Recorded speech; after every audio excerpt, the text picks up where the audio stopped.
మంచిర్యాల జిల్లా మందమర్రి మండలం చిరకుంట గ్రామంలో సండ్ర రాజలింగ అనే సింగరేణి రిటైర్మెంట్ కార్మికుడి ఇంట్లో ప్రమాదవశాత్తు చెరిగిన మంటల్లో ఇంట్లోని వస్తువులతో పాటు గ్యాస్ సిలిండర్ పేలడంతో పూర్తిగా దగ్ధమైన ఇల్లు. మంటలను అదుపులోకి తీసుకొచ్చిన ఫైర్ సిబ్బంది. మంటల్లో ఇంట్లోని విలువైన వస్తువులతో పాటు బంగారం, వెండి ఆభరణాలు, ₹1,00,000 నగదు మంటల్లో కాలిపోయాయని ఆవేదన వ్యక్తం చేస్తున్న ఇంటి యజమాని. ఈ కట్టలు కొంచెం అటెండ్ కదిలియాలి.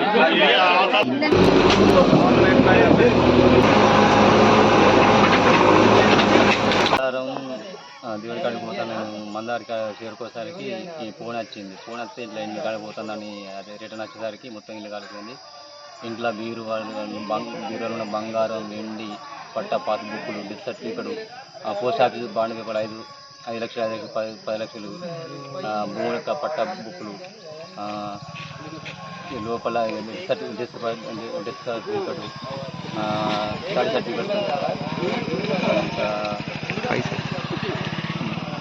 పోస్ట్ ఆఫీస్ బాండ్ 5 లక్షలు, వెండి, బంగారం, ₹1,00,000